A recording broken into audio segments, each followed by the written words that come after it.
오늘 여기까지입니다. 기독교인 여러분들이시여, 여러분들이 매 예배 때마다 예배를 같이 드리는 강대상에서 하나님의 말씀이랍시고 말하는 목사들에게 도대체 세상의 소금이 뭔지, 그리고 영에 가난한 자가 어떤 자인지 한번 물어보세요. 장로교, 감리교, 성결교, 순복음교, 침례교 등등 정통을 주장하는 교회들, 그 목사들, 하나님의 율법이라고 말하는 목사들 없습니다.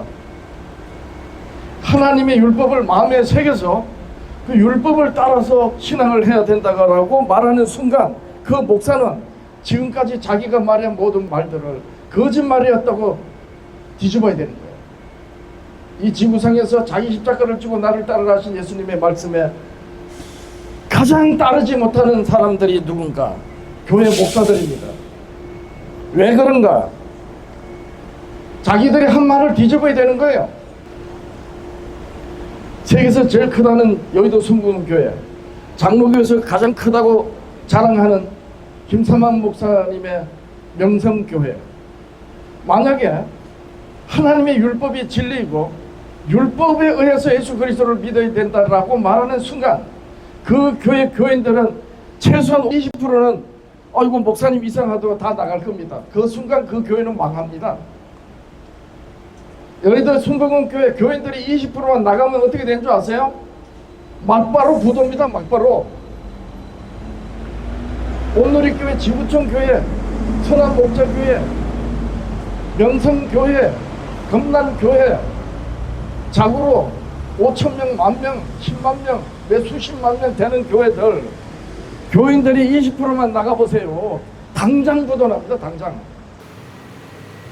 그런데 지금까지와는 전혀 다르게 율법을 폐했다거나 율법을 지키는 교회를 손가락질하고 이단이라고 비웃던 그 목사가 율법이 진리고 율법으로 예수 그리스도를 믿어야 된다라고 하는 순간 최소한 그 교회 교인들은 아무리 아니래도 20%는 나갈 겁니다. 그 순간 그 교회가 망하는 거예요. 그럼 그 교회 목사가 십자가를 지는 말을 할 수 있을 것 같습니까? 여러분 안녕하십니까? 여러분 안녕하세요. 저는 십계명 회복선교회를 섬기고 있는 이소자 목사입니다. 매주 화요일이면 이곳에서 하나님을 배우는 학교, 이런 주제로 저희가 믿는 예수 그리스도에 관한 복음을 전하고 있습니다. 교회가 없는 곳이 없는데 굳이 길거리에서까지 나와서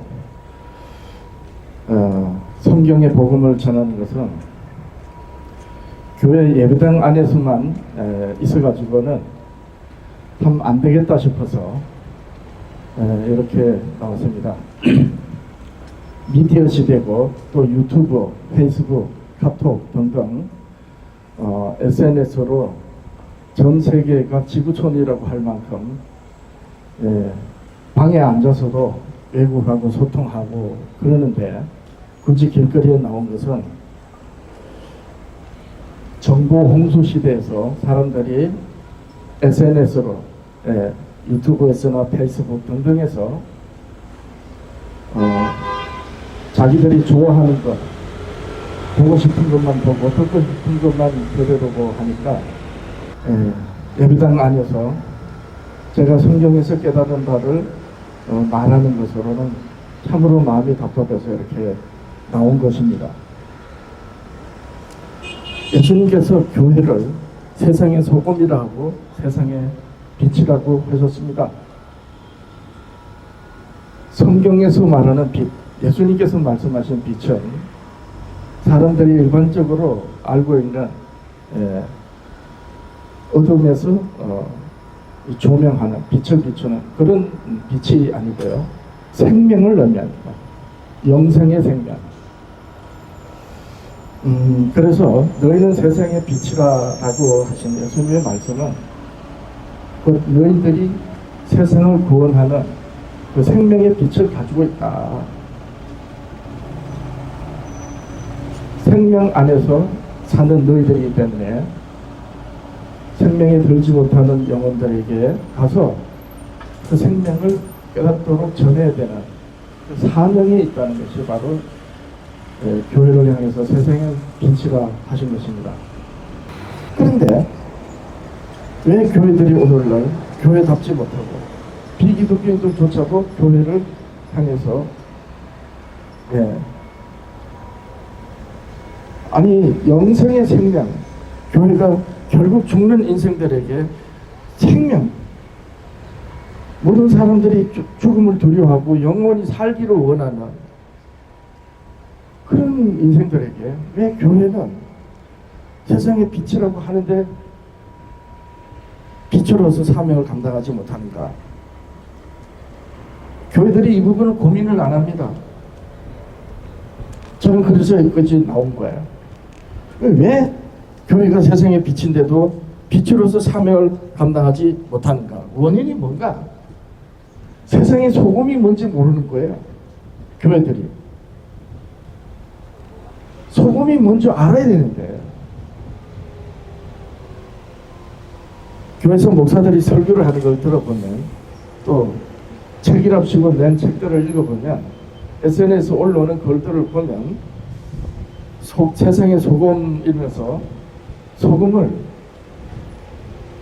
정말 음식 넣을 때 소금을 넣지 않습니까? 그 소금의 성질이라고 해야 되나요? 소금의 역할, 이런 식으로 설명을 하는 거예요. 교회가 맛을 낸다고 하는 것이니까 예배당에 들어앉으면 맛이 납니까? 예배당에 들어앉아 있으면 뭐 지켜지나요? 어떤 사람이 교회에 와서 예배당에 앉아 있으니까 목사들의 말을 들으니까 그 영혼이 안 죽습니까? 도대체 세상의 소금이라는 것은 예수님이 말씀하신 소금을 교회들이 잘 이해해야 되는데 세상의 빛은 뭐 깊이 생각 안 해도 쉽게 이해됩니다. 어둠을 밝히는 것이 빛이 아닙니까? 그리고 인생에 있어서 어둠은 죽음입니다. 근데 다시 살지 못하는 죽음은 멸망인 거예요. 그러니까 세상을 어둠이라는 것은 모든 인생들이 예외 없이 다 죽는 거기 때문에 세상의 빛이란 사람들의 영혼을 구원하는 그런 일을 하니까 교회가 세상의 빛이라는 게 이건 쉽게 이해됩니다. 근데 문제는 세상의 소금이 뭐냐는 거예요. 기독교인 여러분, 세상의 소금이 도대체 뭡니까? 주여 주여 하는 예수 그리스도를 믿는 기독교인들은 당연히 예수님이 말씀하신 바대로 세상의 소금이라고 하는 그 소금이 뭔지 말할 수 있어야 됩니다. 그래야지 세상에 빛이 될 거 아닙니까? 예수 그리스도를 믿는 공동체, 교회가 세상의 소금이면 예배당에 들어앉아 있으면 소금 맛이 납니까? 예배당에 들어앉아 있으면 죽을 사람이 안 죽나요? 소금이 음식물을 상하지 않게 하고 맛을 내게 하고 보존한다고 하니 그렇게 비유로 말씀하면 예수님이 그런 식으로 말씀하셨다면 사람이 예배당에 가서 들어앉아 있으면 안 죽습니까? 예배당에 들어가 있으면 맛있는 사람이 되나요? 도대체 세상의 소금이 뭐냐는 거예요. 기독교인 여러분, 여러분들이 소속되어 있는 교회에서 담임 목사들한테 한번 물어보세요. 세상의 소금이 뭐냐고 하면 진지하게 정색을 하고 여러분들이 영혼의 안전을 위해서 한번 물어보세요. 예배 때마다 돈 갖다 바쳐 헌금하고 감사 입에 달고 사는 기독교 여러분, 여러분들이 영혼의 안전을 위해서 여러분들이 소속하고 있는 교회 목사님한테 빛은 이해가 되는데 도대체 세상의 소금이 뭡니까? 라고 진지하게 한번 물어보시란 말이에요. 제가 괜히 하는 얘기 아니에요. 정말 심각한 질문입니다. 적어도 오늘날 대한민국만 해도 장로교, 감리교 뭐 성결교, 침례교, 순도교 이런 교회는 정통이라고 해요. 정통이라 하는 교회, 기독교인 여러분, 장로교 교인 여러분, 장로교 목사님한테 물어보세요. 감리교 목사님한테 물어보시라고요. 도대체 세상의 소금이 뭐냐는 거예요.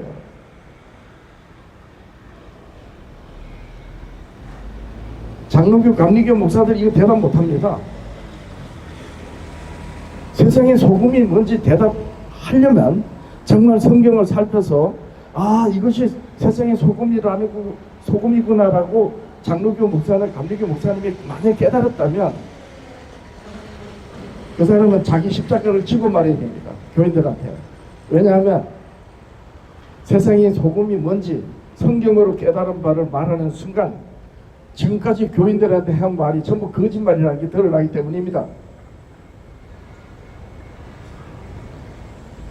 이런 정통교회들이 비정통이라 하는 교회도 마찬가지고 가톨릭도 마찬가지고 자칭 사람이 하나님이 찾는 안상원 교회나 사람이 보혜사 찾는 신천지 이만희 교회나 자기가 재림주라고 그렇게 말하는 정명석 교나 다 예수 믿고 세상의 소금과 빛을 말합니다.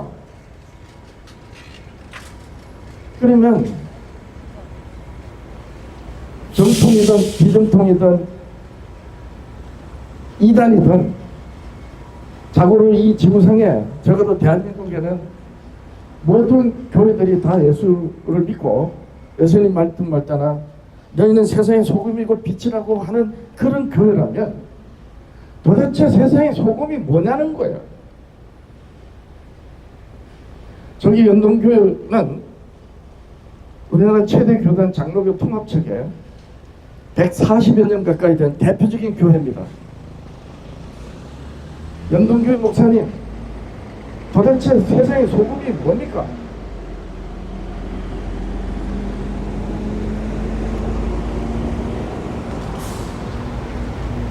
세상의 소금은 세상에 빛이 되게 하는 하나님 아버지의 말씀입니다. 예수님께서 이제 성만찬을 하시고 십자가에 달려서 희생되시는 바로 그 전날 밤에요. 잡혀가시던 날 밤에 제자들과 성만찬을 하시고 고별 설교를 하시고 십자가에 달리시기 전에 마지막 기도를 합니다. 물론 제자들하고 성만찬하고 이 기도를 드리고 겟세마네 동산에서 자기 자신을 위해서 이제 기도하는데, 자, 성만찬 후에 고별 설교 후에 예수님의 기도를 어떻게 하시는가? 요한복음 17장 전체가 예수님의 기도인데요. 6절부터 읽어봅니다. 세상 중에서 내게 주신 사람들에게 아버지께서 아들이신 예수 그리스도에게 주신 사람들에게 내가 아버지의 이름을 나타내었나이다. 저희는 아버지의 것이었는데 내게 주셨으며 저희는 아버지의 말씀을 지켰나이다. 지금 예수 그리스도의 제자들을 두고 하신 말씀이에요. 근데 읽어보면 이들만 말고 이들로 저희로 인하여 나를 믿는 이들까지 이제 포함해서 기도를 하시는데요. 오늘날 교회를 위하는 것까지 포함한 기도입니다. 자, 계속해서 이렇게 기도하십니다. 지금 저희는 아버지께서 내게 주신 것이 다 아버지께로서 온 것인 줄 알았습니다. 나는 아버지께서 내게 주신 말씀들을 저희에게 주었사오며 저희는 이것을 받고 내가 아버지께로부터 나온 줄을 참으로 아오며 아버지께서 나를 보내신 줄도 믿었사옵나이다. 그러니까 예수님이 아버지께서 주신 말씀을 따르는 제자들에게 주셨기 때문에 그 말씀으로 예수 그리스도가 아버지로부터 나왔고 아버지께서 보내신 그 그리스도라는 걸 안다는 거예요. 자, 그러면서 세상의 소금이라는 의미가, 세상의 소금이 무엇인지 말씀하십니다. 나는 세상에 더 있지 아니하오나, 이제 십자가를 지시고 희생되시고 부활하셔서 이제 얼마 뒤에는 이제 하늘로 올라가신다는 거예요. 나는 세상에 더 있지 아니하오나 저희는 세상에 있사옵고 나는 아버지께로 가옵나니 거룩하신 아버지여 내게 주신 아버지의 이름으로 저희를 보전하사 우리와 같이 저희도 하나 되게 하옵소서. 자, 아버지의 이름으로 예수 그리스도를 믿는 교회를 보전해 달라고 지금 기도하신 거예요. 그러면서 뭐라고 하시는가? 내가 아버지의 말씀을 저에게 주었사오매 세상이 저를 미워하였사오니 이는 내가 세상에 속하지 아닌 같이 저희도 세상에 속하지 아니함이니까. 세상이 미워한다는 거예요. 예수 그리스도의 말씀을 받은 것 때문에, 예수님의 말씀을 믿고 따르는 것 때문에 세상이 미워한다는 거예요. 그러면 보존돼야 되겠죠. 세상이 미워하는 이 세상 속에서 세상의 빛으로서 교회가 지켜져야 되는 거 아닙니까? 그래서 이렇게 계속 기도합니다. 내가 세상에 속하지 아니함 같이 저희도 세상에 속하지 아니하였었나이다. 저희를 진리로 거룩하게 하옵소서. 거룩하게라는 것은 아버지께로 보존되게 해달라는 겁니다. 아버지의 말씀은 진리입니다. 아버지의 말씀으로 세상이 미워하는 가운데 있는 교회를 보존해달라는 거예요. 하나님 아버지의 말씀이 교회를 보존한다는 것입니다. 아버지께서 예수 그리스도께 주신 영혼들을, 그 영혼들이 이룬 공동체를 하나님 아버지의 말씀으로 보존한다는 거예요. 아버지의 말씀으로 보존해달라는 것입니다. 여러분, 소금이 뭐라고 그랬습니까? 소금은 상하지 않도록, 음식이 부패하지 않도록 보존하는 것입니다. 그래서 지키는 것을 그 역할이 소금이에요. 그리고 부패하지 않아야지 맛이 있습니다. 자, 세상은 예수 그리스도를 믿는 교회, 성도들을 미워합니다. 왜 미워하느냐? 아버지의 말씀, 하나님 아버지의 말씀을, 예수님이 주신 그 말씀을 가지고 있기 때문에, 그 말씀 때문에 세상이 미워한다고 예수님이 지금 마지막 기도를 이렇게 드리신 거예요. 그러면서 그 세상이 미워하는 가운데 악에 빠지지 않고 아버지께로 거룩하게 하옵소서. 아버지의 말씀은 진리입니다. 기독교 여러분, 세상의 소금이 뭐라는 것입니까? 교회를 향해서 예수님께서 너희는 세상의 소금이고 빛이라고 하셨습니다. 그러면 세상의 소금이 뭐라는 거예요? 아버지의 말씀입니다. 오늘날 기독교에서 교회들이, 목사들이 예배 때 교인들에게 세상의 소금은 하나님 아버지의 말씀이라고 말하지 않으면 그 교회는 100% 가짜입니다. 세상의 소금이 아니에요. 세상의 소금이 아니면서도 성경을 가지고 설교를 하고 믿으라고 하면 그게 뱀의 말입니다. 예수님께서 이 땅에 계실 때 하나님의 백성이라고 자처하는, 실제 하나님의 백성이었지만 배반을 한 유대인들을 향해서 너희 아비는 마귀라 그랬어요. 근데 그 유대인들이 예수님이 이루신 그 말씀, 그 성경, 모세와 선지자들이 기록하고 있는 성경을 가지고 창조주 여호와 하나님을 믿었습니다. 그런 유대인들을 향해서 예수님은 너희 아비는 마귀라 그랬어요. 독사의 새끼들이라고 그랬어요. 왜 예수님이 그렇게 냉혹하게 무시무시한 정죄를 하셨는가? 여기서 하나님 아버지의 말씀을 어그러뜨려 가지고 유대인들이 잘못 말하고 있어요. 그래서 예수 그리스도에 관한 말씀인데 예수 그리스도를 알지 못하니까 결국 예수 그리스도를 배척하다가 자기들 손에 피 묻히는 것이 율법 조문을 범하니까 로마 제국의 총독을 이용해서 죽였지 않습니까? 원인은 하나님 아버지의 말씀을 오해했던 거예요. 세상의 소금 이스라엘을 눈동자같이 지키고, 예수님은 이사야 선지자로 또 이렇게 말씀하셨습니다. 예레미야 선지자로 눈물을 흘리시면서 말씀하셨고, 이사야 선지자는 돌기에 목이 잘려 죽는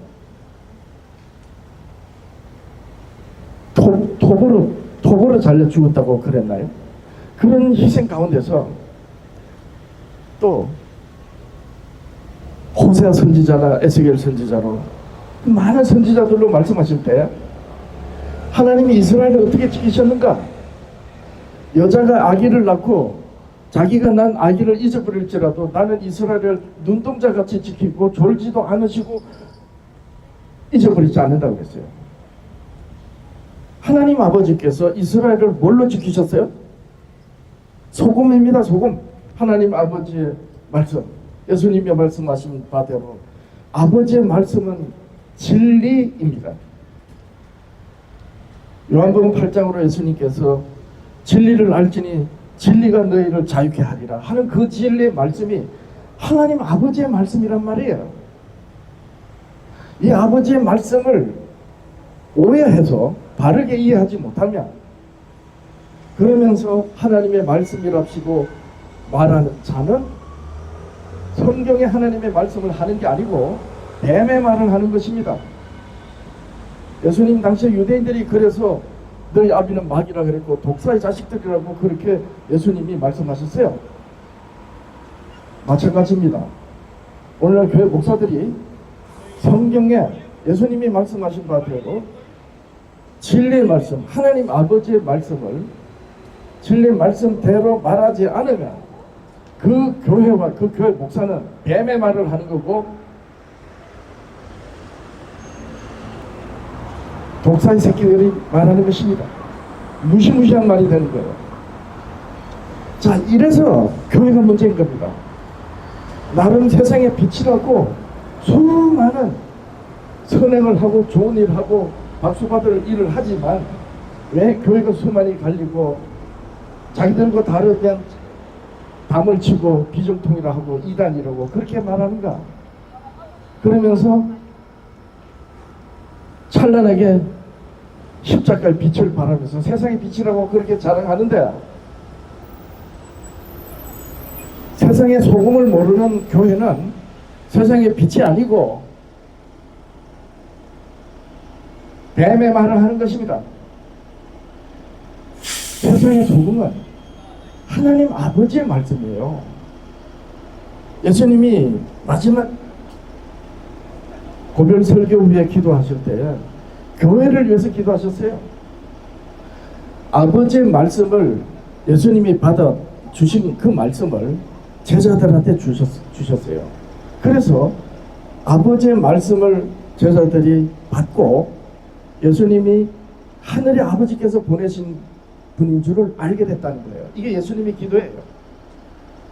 그런데 아버지의 그 말씀 때문에 세상이 저희를 미워한다는 것입니다. 그래서 예수님께서 기도로 아버지의 말씀으로 저희를 보존하여 주옵소서 이렇게 기도하신 거예요. 아버지의 말씀은 진리입니다. 세상이 미워하는 가운데 있는 교회를 하나님 아버지의 말씀으로 지키시는 거예요. 이게 소금이란 말입니다. 일찍이 다윗은 하나님 아버지의 말씀이 영혼을 지키는, 하나님 아버지의 백성들을 지키는 진리의 말씀인 걸 알고 너무나도 사모했습니다. 그래서 영혼을 소생시키는 아버지의 말씀을 얼마나 사모했으면 송이꿀보다 달다 그랬어요. 이게 맛이 아닙니까? 맛. 소금의 대표적인 역할이 뭡니까? 음식이 상하지 않도록 지키는 것, 그리고요 맛을 내는 것. 다윗은 하나님 아버지께서 말씀하신 그 말씀이 영혼을 소생시키는 그 말씀인 걸 알고 송이꿀보다 달다고 했습니다. 그리고 예수님이 고별 설교 후의 기도로 세상에 미워하는 가운데 있는 성도들, 아버지께서 예수 그리스도께로 주신 그 영혼 하나를 하나하나를 이 세상에 미워하는 가운데 있는 영혼 하나하나를 아버지의 말씀으로 보존해 주시기를 기도했습니다. 이래서 예수님께서 소금이 맛을 내고 또 음식을 부패하지 않도록 지키는 그 성질을 예수님께서 이용하셔서 예수님을 따르는 제자들을 향해서 너희는 세상의 소금이라 하신 것입니다. 다시 말해서 하나님 아버지의 말씀을 바르게 이해하지 못하면 세상의 소금이 아니고 뱀의 말을 하는 것입니다. 기독교인 여러분, 교회가 성경적으로 하나님의 말씀을 진리 그대로 전하면 세상에 비치고, 만약에 하나님 아버지의 말씀을 오해해서 잘 모르고 떠들면 그 교회는 뱀의 말을 하는 겁니다. 멋있게 아름다운 집, 영혼들이 사는 집을 지었지만 무너지고 마는 모래의 집을 짓는 그런 집을 짓는 자들이 교회고, 또 예수 그리스도를 뜻하는 반석 위에 집을 짓는 교회가 또 교회입니다. 생명의 길을 가는 교회가 있고 멸망의 길을 가는 교회가 있는 거예요. 아름다운 열매를 맺는 그런 나무가 있고 못된 열매를 맺는 나쁜 나무가 있는 거예요. 이렇게 교회라고 다 세상의 소금이고 빛이 아니란 말입니다. 문제는 많고 많은 교회들 중에 절반쯤은 진리를 따라가면 그나마 다행인데,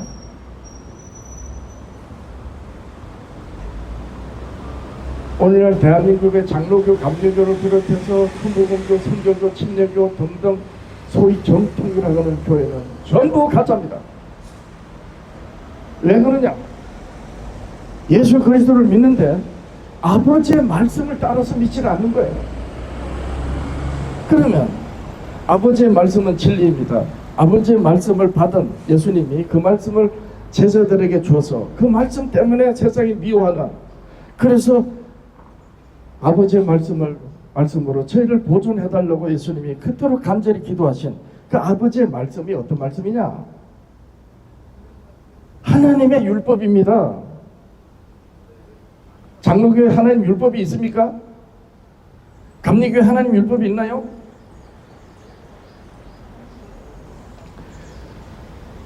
세상의 소금은 하나님 아버지의 말씀이에요. 소금은 불변합니다. 물에 녹아도 나중에 그 물이 수증기로 다 증발하거나 불에 졸으면 소금은 남아요. 소금은 변하지 않는 겁니다. 불변한다는 의미로 진리를 상징하는 게 소금이에요. 그래서 아버지의 말씀인 겁니다. 그런데 이 교회들이 세상의 소금이라고 하는, 세상에 미워하는 가운데 있는 교회를 하나님 아버지께서 보존하시는 그 말씀이 모세의 율법이라는 걸, 이걸 교회들이 아멘으로 받지 않고 있습니다. 오히려 하나님의 율법을 지키는 교회를 이단이라고 합니다. 저는 장로교 목사라서 어려서부터 감리교를 자라서 율법을 지키는 안식일 교회 교인들 보고 이단이라고 손가락질했어요. 근데 나중에 하나님의 율법이 어떤 의미인지를 알고 난 다음에 저는 장로교에서 나왔습니다. 저는 감사하게 하나님의 율법을 마음에 새기고 율법을 따라 신앙합니다. 물론 율법이 요구하는 모든 걸 다 제가 행할 수는 없습니다. 율법을 다 이룰 수 있다면 제 스스로가 예수가 되고 마는 거죠. 그럴 수 없는 거예요. 율법으로 죄를 깨닫는다는 것은 율법 앞에 그 어떤 누구도 온전하지 못한다는 거예요. 마틴 루터가 어느 날 로마서를 읽다가 하나님의 의가 복음에 나타난 걸 깨닫고 가톨릭 신부였던 마틴 루터가 신앙개혁했습니다. 복음에는 하나님의 의가 나타났다고 그랬어요. 그 복음이 바로 율법입니다. 율법. 그래서 율법이 죄를 드러내는 거예요. 근데 여러분 생각해 보세요. 사람들이 말하는, 일반적으로 말하는 죄가 하나님이 성경으로 말씀하신 죄가 아닙니다. 대상이 달라요. 사람들이 말하는, 소위 말하지 이 세상의 사람들이 일반적으로 말하는 죄는 그 대상이 사람이에요. 근데 성경에서 하나님이 말씀하신 죄는 그 대상이 하나님입니다. 그래서 죄가, 하나님 말씀하신 죄가 뭐냐? 하나님은 영생하신 분인데 인생들은 다 결국 죽는 거예요. 그게 죄란 말입니다. 그래서 율법으로 죄를 깨닫는다는 것은 율법으로 하나님을 안다는 거예요. 왜냐하면 그 율법에 하나님의 의가 나타났기 때문입니다. 그런데 예수 그리스도께서 그 율법이 요구하는 요구를 다 이루심으로 그 예수 그리스도를 믿으면 율법에 나타난 하나님의 의가 예수 그리스도를 믿는 그 믿음에 나타나는 거예요. 그래서 율법으로는 죄인이지만 예수 그리스도를 믿으니 하나님께서 의롭다 하시는 거예요. 문제는 그 예수 그리스도가 진리의 그리스도가 되어야 되는데 무엇의 증거를 받느냐? 하나님 아버지의 말씀의 증거를 받는 거예요. 율법과 선지자들의 증거를 받는 예수라야지 진리의 그리스도인 것입니다. 예수님이 어느 날 내가 길이요 진리요 생명이라고 하셨는데 예수님이 진리이신 것은 아버지의 말씀을 다 이루셨기 때문이에요. 아버지께서 보내시고 아버지께서 주신 말씀을 다 이루심으로 아버지의 말씀이 진리이기 때문에 그 아버지의 진리 말씀을 다 이루심으로 그래서 예수님이 진리이신 것입니다. 이렇게 하나님이 모세로 말씀하시고 이스라엘의 시대마다 세워진 선지자들로 이스라엘을 눈동자같이 지키신 그 말씀의 중심이 하나님의 율법이에요. 이 말씀이 세상의 소금이란 말입니다. 근데 장로교 하나님 율법이 있습니까? 장로교 어떤 목사들은 예수님이 십자가로 율법을 폐했다고 합니다. 저도 그런 줄 알았어요. 장로교 안에 있을 때 나중에 율법을 알고 난 다음에는 예수님이 십자가로 율법을 폐한 게 아니고 이스라엘을 이방 민족들에게서 구별하시기 위해서 조목조목 하라 하지 말라고 하신 율법 조문 하나하나를 폐하신 것입니다. 왜 이스라엘에게 율법 조문 하나하나를 그렇게 꼼꼼하게 말씀하셔서 지키라고 하셨느냐? 그래야지 하나님을 잃어버리지 않고 율법 조문 하나하나를 지킴으로 이방인들과 구별되어야지만이 하나님이 성육신 하신 거 아닙니까? 그래서 먹는 거 하나, 옷 입는 거 하나, 사상하는 거 모든 것이 다 이스라엘은 하나님의 율법 하나하나, 조문 하나하나를 지켜야 했던 것입니다. 근데 예수님께서 오셨어요. 그러면 이제는 예수님이 오시기 전까지는 이스라엘이 이방 민족들에게 완전히 구별되어야 하기 때문에 율법의 조문 하나하나를 그렇게 지키라고 하셨지만 이제 그리스도께서 세상에 나셨기 때문에 나시기 전까지 이방인들하고 구별돼서 상종을 안 한 유대인들에 의한 제자들, 그 제자들이 이제 예루살렘과 온 유대와 사마리아와 다 끝까지 가서 예수 그리스도의 복음을 전해야 됩니다. 그럼 어떻게 됩니까? 유대인들이 이방인들에게서 철저히 구별되어 살도록 하신 율법 조문 하나가 세워져 있으면 어떻게 됩니까? 그래서 율법 조문을 폐하신 거예요. 그러면 율법 조문을 폐하셨으니 십자가로 폐하셨다고 하니까 그럼 율법 조문 하나하나를 그럼 안 지켜도 되느냐? 아니에요. 조문으로 글자로 새겨진, 돌에 새겨지고 글자로 새겨진 것은 보는 사람이 주인입니다. 여러분 생각해 보세요. 여기 이 책이 있대요. 이 책의 저자는 원래 저자가 있죠. 그런데 책을 샀습니다. 아니면 누구로부터 선물로 아주 받았어요. 이 책의 주인이 내가 됐단 말이에요. 그러면 이 책의 글은 글을 보는 사람이 자기 말을 하게 되는 거예요. 그러니까 글은 그 글을 보는 사람이 자기 생각과 자기 문화와 자기 전통을 따라서 글을 해석해서 말을 합니다. 본래 저자가 의도하는 것은 온데간도 없고 글을 보는 사람이 자기 공부와 자기 사상으로 말을 한단 말이에요. 이게 뱀의 말이란 말입니다. 그러면 하나님이 글자로 새겨진 율법 조문은 그럼 폐하셨다고 했는데 아주 없앴느냐? 아니에요. 어디에 있어야 되는가? 여기에 있어야 됩니다. 여기에. 그래서 사도 바울은 고린도후서 11장 3장 고린도후서 3장에 가보면 너희는 우리로 말미암아 나타난 그리스도 편지다. 사도들은 예수 그리스도의 편지라 그랬어요. 우리는 그리스도의 편지다. 그러면서 너희는 교회 너희들 우리로 말미암아 나타난 편지다. 이는 돌에 쓴 것도 아니고 먹으로 쓴 것도 아니다. 영어로서 육의 신비에 쓴 것이다. 다시 말해서 기독교인들이 읽는 성경의 내용이 마음에 없으면 글을 보는 사람이 주인이 돼서 성경을 자기 말로 하는 거예요. 이게 뱀의 말이란 말입니다.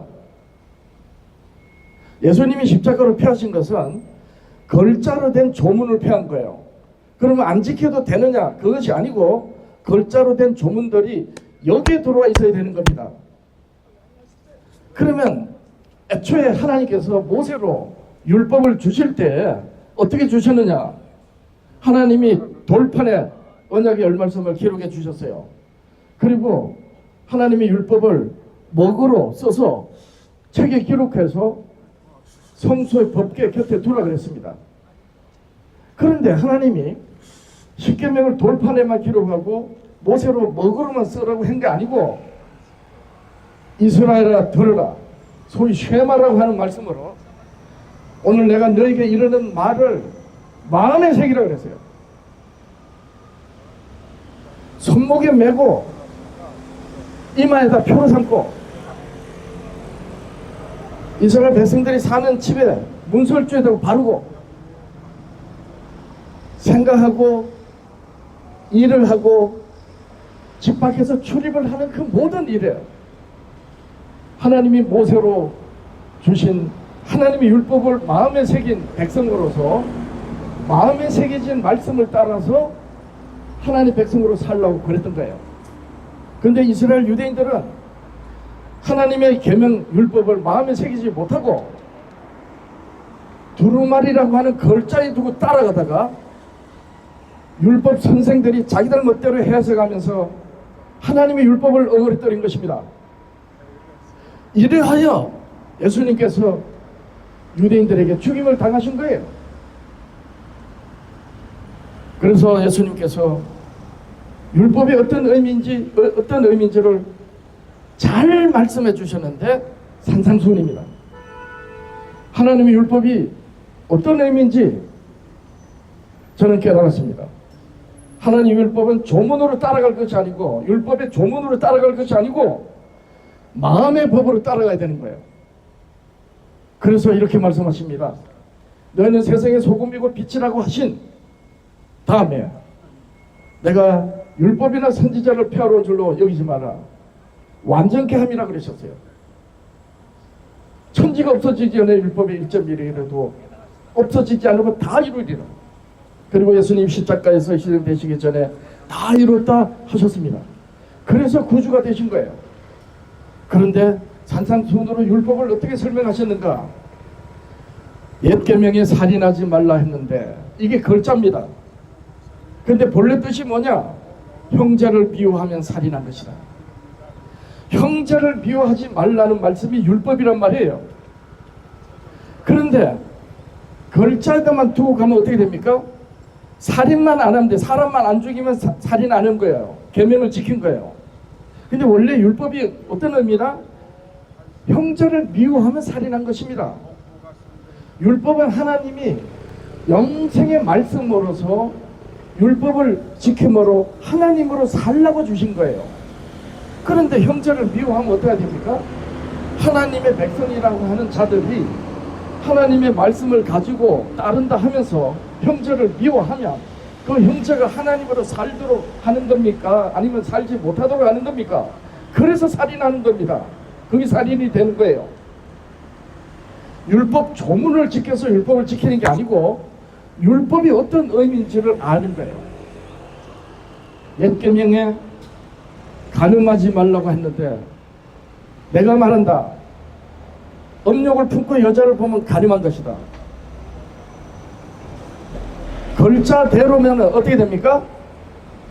아내가 있는 남자가 또는 남편이 있는 여자가 아내와 남편 모르게 간통질하면 그게 간음이죠. 근데 주여 주여 하는 기독교인들은 그나마 말씀을 따른답시고 배우자를 속이면서 간음 안 합니다. 그러면 간음 안 한 거예요? 율법 조문을 따라가면 남편이 있는 아내가 여자가 남편을 속여서 다른 남자하고 간통을 하면 그게 간음이죠. 그런데 예수님은 그렇게 말씀 안 하셨어요. 음욕을 품고 여자를 보면 간음한 것이라 합니다. 이게 율법이란 말입니다. 율법 조문은 남편이 있는 여자가 남편 몰래 다른 남자하고 간통을 하면 그게 간음이지만 예수님이 말씀하신 율법의 본래 의미는 음욕을 품고 여자를 보면 간음한 것이래요. 율법이 이게 율법이란 말이에요. 도둑질하지 말라 그랬습니다. 율법 조문에. 그럼 남의 물건을 안 훔치면 도둑질 안 했으니까 그럼 계명을 지킨 겁니까?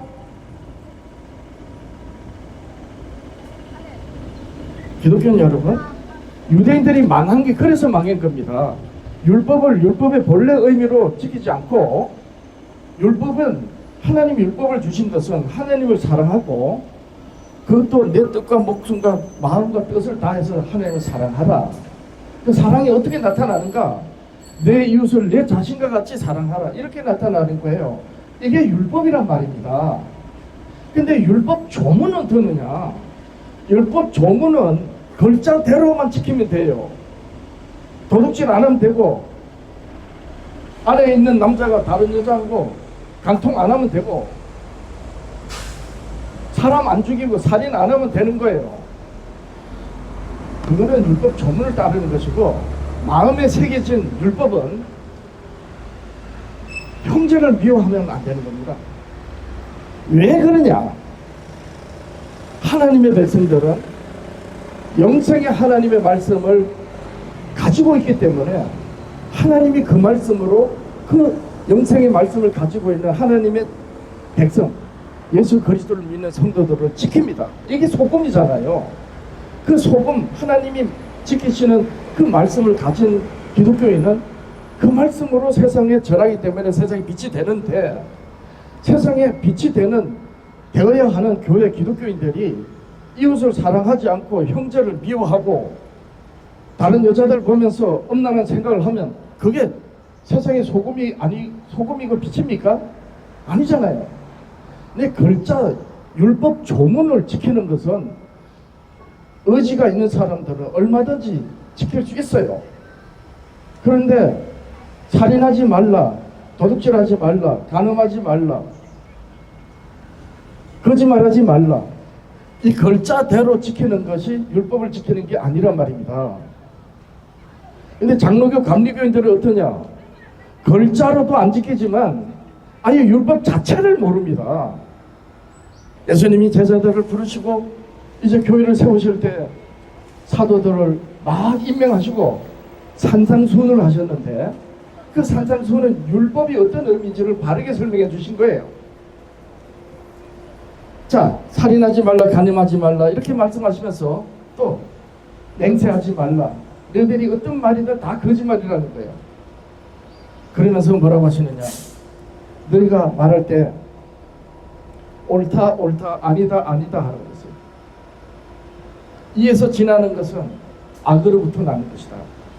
다시 말해서 옳은 것을 옳다 해야 되는데 옳은 걸 아니다 하고 아닌 것을 아니다 해야 되는데 옳다고 하면 그게 악이라는 거예요. 기독교 여러분, 진리가 뭡니까? 진리는 불변하는 겁니다. 따라서 옳은 것을 옳다고 할 때 진리를 따르는 거고 아닌 것을 아니다 할 때 진리를 따르는 거예요. 이에서 지나는 것은 악으로부터 나는 겁니다. 그런데 세상은 미워해요. 옳은 걸 옳다 하는 순간 뺨을 맞습니다. 그때 예수님이 뭐라고 하셨어요? 다른 편 뺨을 돌려대라 그랬어요. 아닌 건 아니라고 해야 되는데 아니라고 하니까 소송이 들어옵니다. 속옷을 달라면 겉옷까지 주랍니다.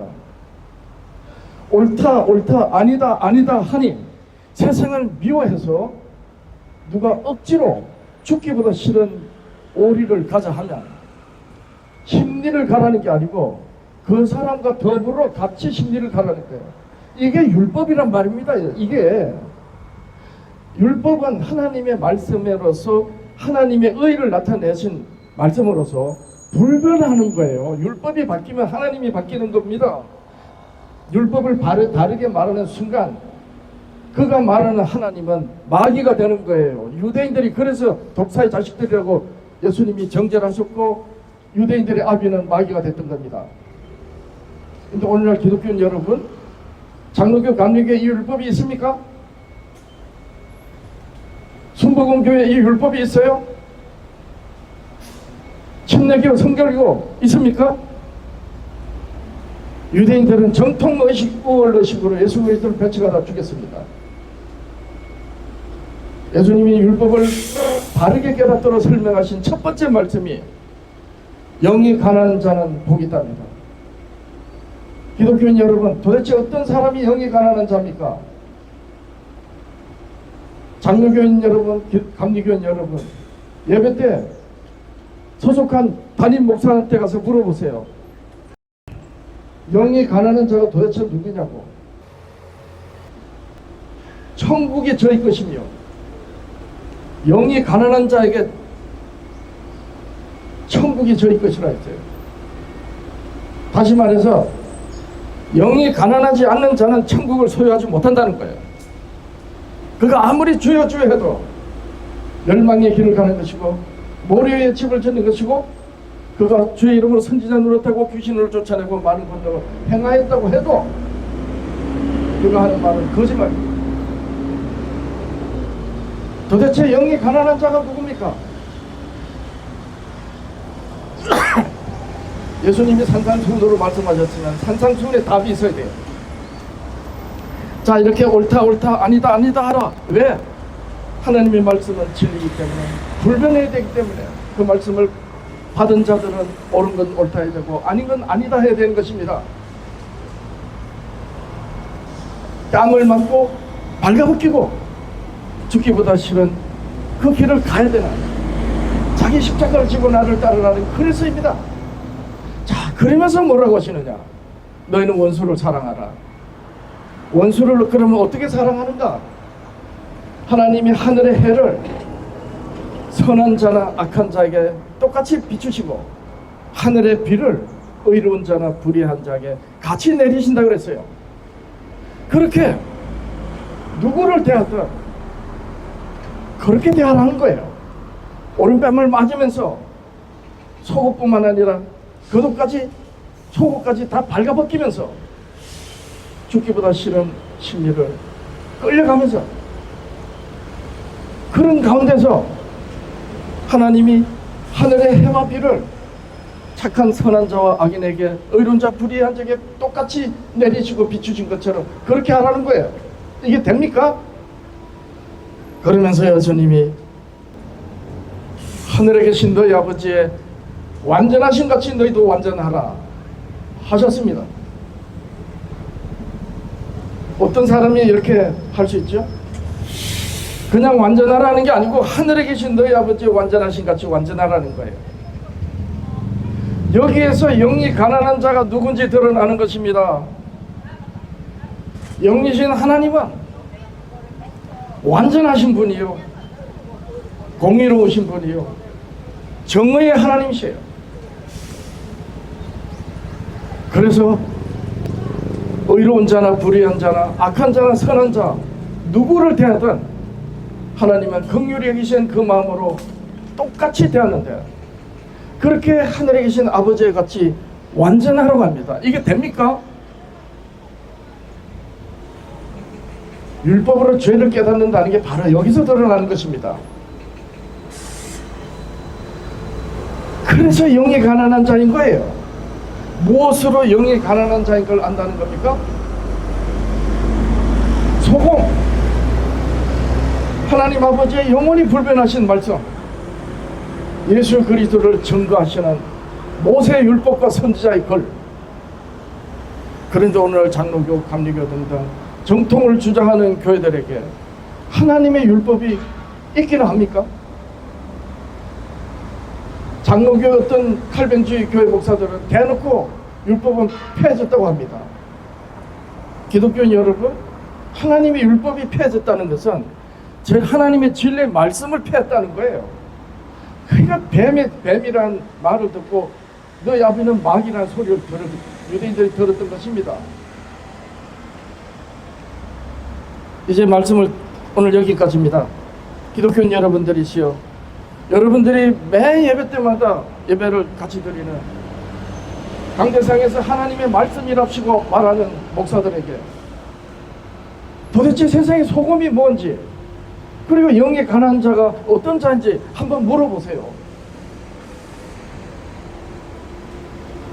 장로교, 감리교, 성결교, 순복음교, 침례교 등등 정통을 주장하는 교회들, 그 목사들, 하나님의 율법이라고 말하는 목사들 없습니다. 하나님의 율법을 마음에 새겨서 그 율법을 따라서 신앙을 해야 된다고 말하는 순간 그 목사는 지금까지 자기가 말한 모든 말들을 거짓말이었다고 뒤집어야 되는 거예요. 이 지구상에서 자기 십자가를 지고 나를 따르라 하신 예수님의 말씀에 가장 따르지 못하는 사람들이 누군가? 교회 목사들입니다. 왜 그런가? 자기들이 한 말을 뒤집어야 되는 거예요. 세계에서 제일 크다는 여의도 순복음교회, 장로교에서 가장 크다고 자랑하는 김삼환 목사님의 명성교회, 만약에 하나님의 율법이 진리이고 율법에 의해서 예수 그리스도를 믿어야 된다라고 말하는 순간 그 교회 교인들은 최소한 50%는 아이고 목사님 이상하다고 다 나갈 겁니다. 그 순간 그 교회는 망합니다. 여의도 순복음교회 교인들이 20%만 나가면 어떻게 되는 줄 아세요? 막바로 부도입니다. 막바로. 온누리교회, 지구촌교회, 선한목자교회, 명성교회, 금난교회, 자구로 5,000명, 10,000명, 100,000명, 몇 수십만 명 되는 교회들, 교인들이 20%만 나가보세요. 당장 부도납니다. 당장. 그런데 지금까지와는 전혀 다르게 율법을 폐했다거나 율법을 지키는 교회를 손가락질하고 이단이라고 비웃던 그 목사가 율법이 진리고 율법으로 예수 그리스도를 믿어야 된다라고 하는 순간 최소한 그 교회 교인들은 아무리 아니래도 20%는 나갈 겁니다. 그 순간 그 교회가 망하는 거예요. 그럼 그 교회 목사가 십자가를 지는 말을 할 수 있을 것 같습니까?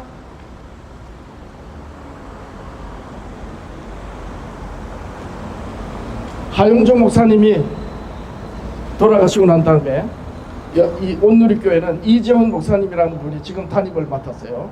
지금 몇 년 됐는데 이재원 목사님은 미국에서 공부를 많이 하고 아주 좋은 목사입니다. 근데 미국은 제7일 안식 예수재림교회가 정통교회이고 그것도 어느 정도냐, 미국 대통령 국가 초청 기도회를 리더하는 조찬의 기도회를 이끄는 목사님이 제7 안식 예수재림교회 목사님이었어요. 지금은 누군지 몰라도. 미국은 천조국이라고 합니다. 그럼 뭔 뜻인가 했더니 국방비가 1,000조가 넘는다는 게 1,000조 달러.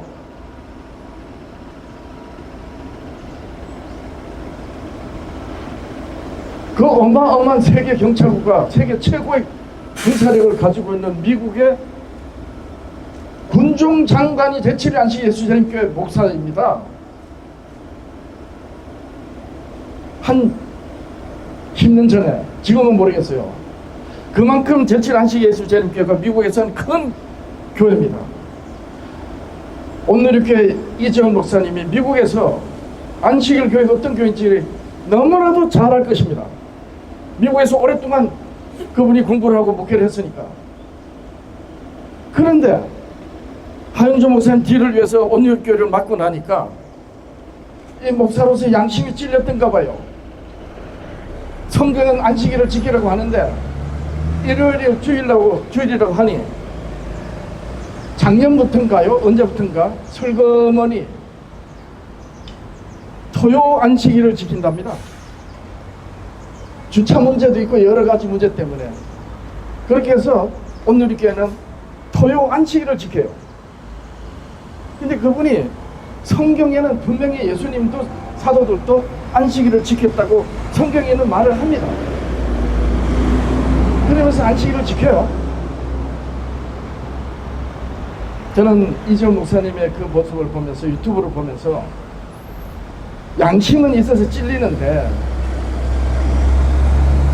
일요일이 아니고 안식일은 율법을 주시기 전부터 에덴 동산에 있던 때부터 그 안식일이요, 하나님이 창조의 안식일이라는 여호와의 안식일이라고 지켜야 된다고까지 말을 못하는 모습에서 저게 목사들의 한계라는 걸 제가 이재원 목사님한테서 아주 목도를 했습니다. 제가 유튜브로 올리는 이 내용을 오늘 이렇게 이재원 목사님이 좀 봤으면 좋겠어요.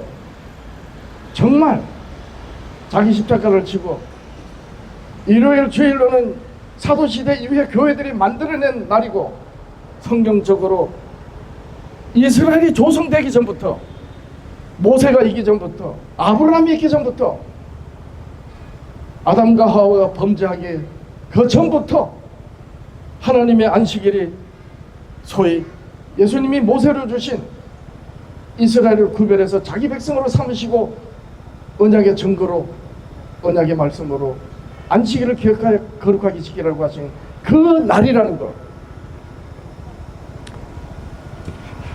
오늘 교회 이재원 목사님 아마 이걸 실토 못할 겁니다.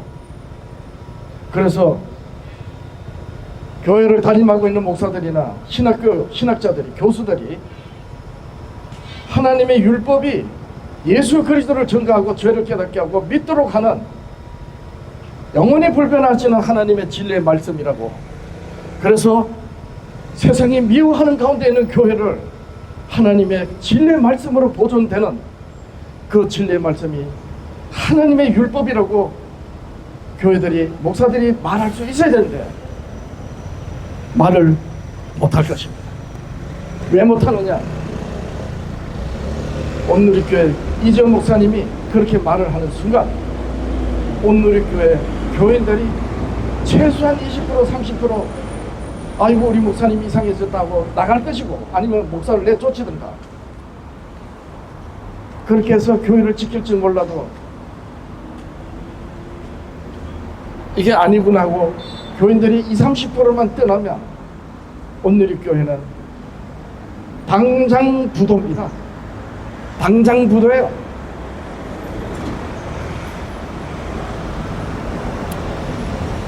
기독교 여러분, 저는 이 길거리에서 감리교로 자라서 나중에 장로교 목사가 되어 독립선교를 하면서 율법 폐기론자가 율법을 옹호하고 그저 그냥 옹호하는 정도가 아니고 그것이 예수 그리스도를 증거하는 진리의 말씀, 하나님이 율법으로 자기 의를 나타내셨는데 예수 그리스도를 믿는 그 믿음의 나타내심으로 이신칭의로 하나님 의롭다 하시는 그 증거가 바로 율법과 선지자의 증거를 받는 예수 그리스도입니다.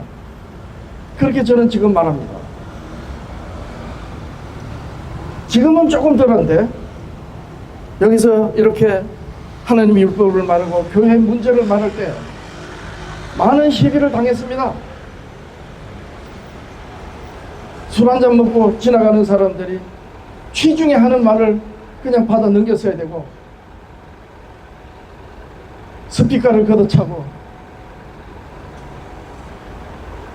유튜브 카메라를 넘어뜨리려고 그런 경우 많이 당했습니다.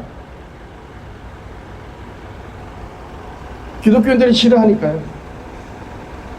신고를 해가지고 경찰이 출동하고 성경으로 발음을 한다니까 경찰이 그나마 민원이 들어오지 않도록 정도만 좀 해달라고 그렇게 해서 지금까지 시작한 지부터 1년 7개월이 넘도록 매주 화요일 한 번도 안 봐주고 저는 이렇게 길거리에서 기독교인 여러분들의 영혼을 위해서 그리고 그 기독교인으로 가족과 이웃과 지인들이 예수 그리스도의 영생의 생명 안에 들어오는 그 은혜를 우리 기독교인들이 사명을 받고 전하는 것이기 때문에 이렇게 나와서 여러분들한테 호소하는 것입니다. 기독교인 여러분들이시여, 여러분들의 영혼은 사람들에 맡기지 마시고 부디 성경이 증거하는 말씀으로 하나님 아버지의 진리의 말씀으로 여러분들의 영혼이 보존되기를 예수님의 이름으로 원합니다. 여러분 고맙습니다. 여러분 감사합니다.